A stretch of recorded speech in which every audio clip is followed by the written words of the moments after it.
Okay, so I'm coming to you with your prizes, and right now we move on to our next session, which is Mr. Anand Ramakrishnan session, the new era of managed services.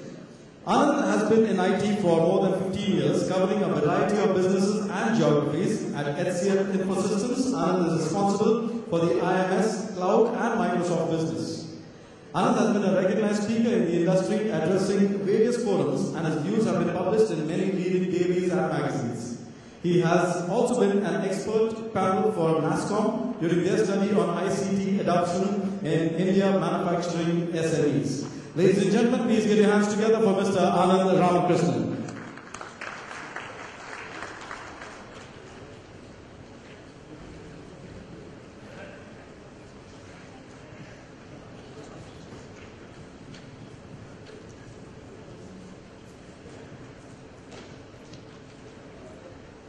Good afternoon, everyone. It's a great pleasure to be here with all of you. The title sounds a bit like an oxymoron.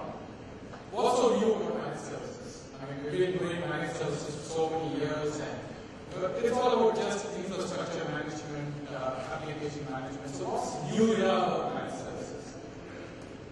Today, my presentation or the next 15 minutes is split up into two halves. The first half is more about the business challenges of the CIOs and CTOs today. I think a lot of that has already been discussed in the morning, so I'll probably run through those slides, a few of those slides, and get to what's new about managed services, what are the trends we are seeing today in managed services, and a few examples of how we have adapted from an IT industry perspective, how we have built organizations and their businesses through a different model of managed services. To start off with, yes, these are the challenges. There are market challenges, there are IT challenges, business challenges, etc., etc. Probably a decade ago, this would have been only IT challenges to forum of CIOs and CTOs. Today we're talking about market, business, etc., etc. Primarily because the whole CIO and CTO itself has changed. It's all about how are you going to generate new business, how are you going to look at new opportunities, how are you going to help the organization grow. So these are questions that are increasingly being asked. And also the challenge in front of the CIO and the CTO today is about enabling an organization to become agile. Now IT by nature is very, very capital intensive. And once you put the capital, today you put capital, tomorrow you realize there's something better in the market. So how do you manage this, right? It's always the case. You buy something, it's like a toy that a child buys, right? He buys one today, and then tomorrow he says, my friend has a better toy than mine. So IT is very, very similar. Today I invest in a data center, I invest in technology, virtualization, all of that, and then I have the best team to manage it, but tomorrow something new has come up and somebody says, hey, why do you invest in that? So how do you make it agile? How do you make it flexible? How do you make it elastic? The number of recession cycles for an organization has increased drastically. Earlier, I remember the first 20 years of my life, I never heard the word recession. The last 10 years of my life, I've heard the word recession and seen 3 recession cycles already. So how does one manage this, right? And how does one make IT agile is probably the question.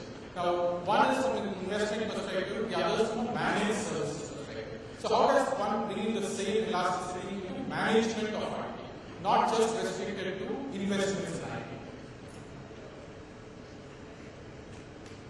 This is also validated somewhat by the industry reports, where if you look at the goals and objectives of the CIO today, this is a Gartner study incidentally, you will see in the CIO's business priorities, there's no mention of IT at all. All that they have talked about is increasing productivity, reducing complexity. These are all the words that are being spoken about today. So, with this background, from a managed services perspective, what exactly is happening is what I'll spend some time. Earlier, when you looked at managed services, you typically had what we call the tactical outsourcing. Right? Now, the tactical outsourcing was a form to keep the lights on. You keep my lights on, I take people from you, I will take certain technologies from you, and I will keep my IT running. That was the focus, right? And the focus was all about consistency in delivery. As long as my IT is available for my business, I'm happy, right? And of course, cost should be there. I mean, cost should be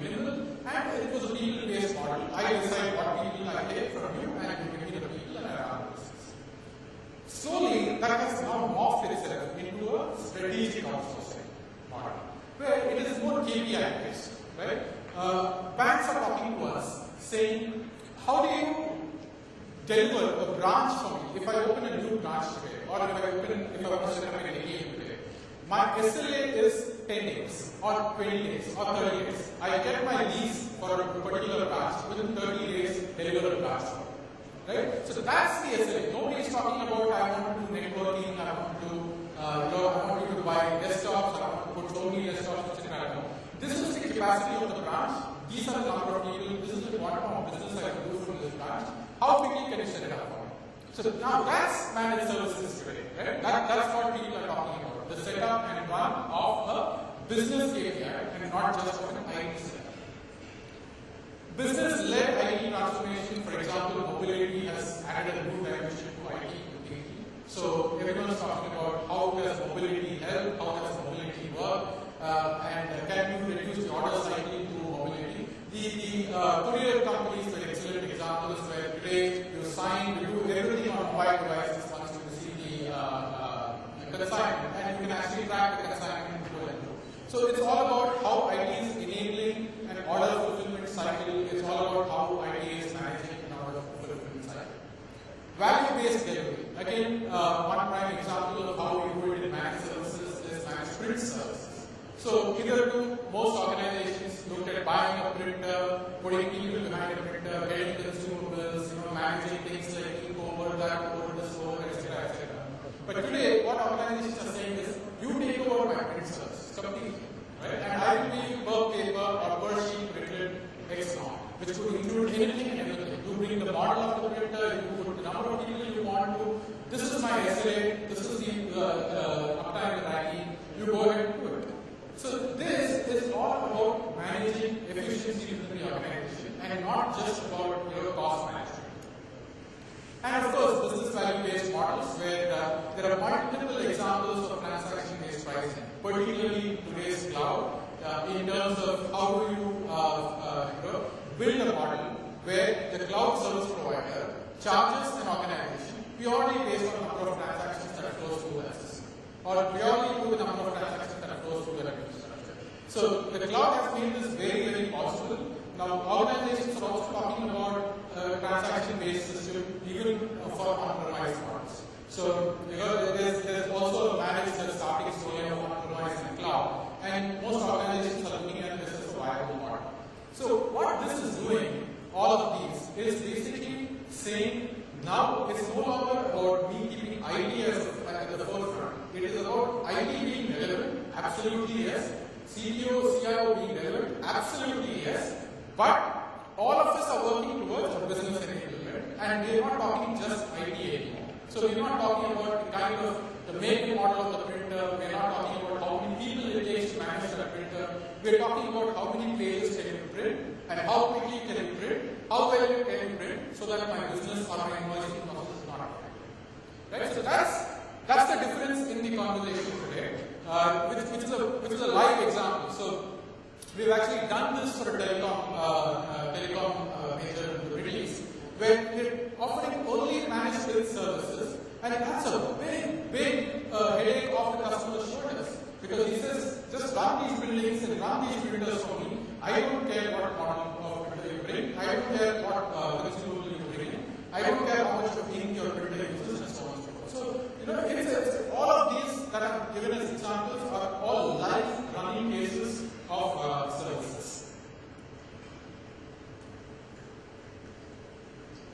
Now, if you look at this is a small grid between an IT partner involvement and the strategic nature or strength of relationship. Right? So when we started off initially, we always started off as tactical outsourcers, which we initially started off as a people organization. So particularly in the government, it was all about the number of people that you brought in, the skills of people that you brought in. The numbers are always defined. Slowly, we moved to a slightly better form of tactical outsourcing to the managed services, saying, okay, these are the number of people, but these are the number of assets, and this is what I want you to do. So the customer was driving it to a large extent, even in terms of the IT decisions. Right? So the customer owned the processes, all of you owned the processes. People like me came in, delivered based on the processes you want and based on the results you want.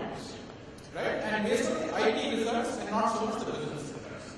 Today, when we come into strategic outsourcing, we are seeing longer term contracts probably make sense for both of us because we take around 6 months to understand each other. Right? If we have 1 year contract, 6 months is gone just trying to, in IT, vendor trying to find his feet and the customer trying to understand the IT. So, longer term contracts, more KPI based, results based, outcome based models is what we are moving towards even in terms of managed services. So, the whole service from a business service is being carved out and contracts are being written accordingly.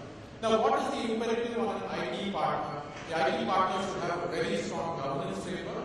Even if it is pure play managing just the infrastructure, the IT partner needs to understand business. Because at the end of the day, if you tell me I need a branch within 15 days, I need to understand why you need a branch within 15 days. Right? I can always say, hey, other banks are opening branches only within 45 days, but that doesn't make sense because your business model will probably want it in 15 days. So, from that perspective, I need to understand why you need it, and hence that business empathy, that business understanding, even if I'm just a pure play infrastructure managed services provider, I need to work with you on a business level.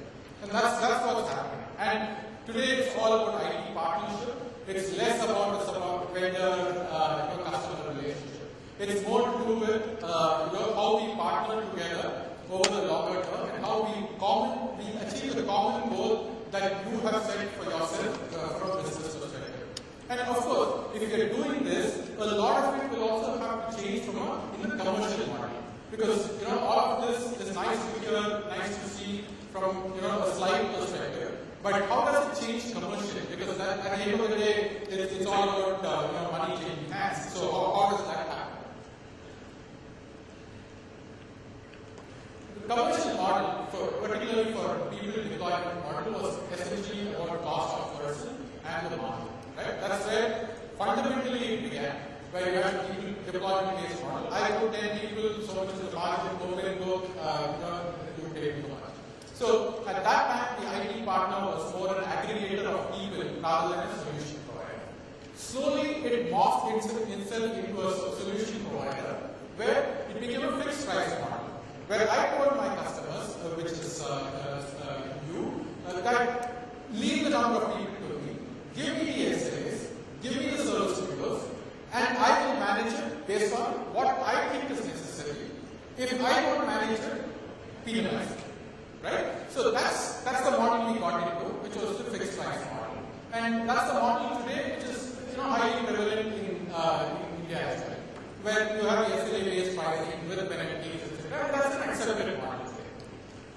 Now, if you look at the current trend, a lot of movement is towards the asset-based model, where people are saying, don't give me a fixed price for my entire IT. Give me a fixed price per asset. Because today, considering the fact that I have recession cycles, right, I may have 100,000 desktops spread over 20 locations. Tomorrow, I may shut 10 locations, so it may become 90,000 desktops. Day after tomorrow, I may open another 10 locations, where another 10,000 may get added. So this is becoming more and more dynamic, right? So if that's happening, the commercial model also needs to be dynamic. So the elasticity that we want in IT is not going to be achievable unless there is elasticity in pricing, unless there is elasticity in commercial model. So if you look at it, the element-based asset price or the asset-based pricing model is today catching on very, very rapidly. We are talking to multiple CIOs about the asset-based pricing, about per desktop, per server, etc. And it doesn't matter what tools we bring, what automation we bring, etc. etc. The price is this, the SLA is this, per asset. Up or down, we keep calculating what should be charged.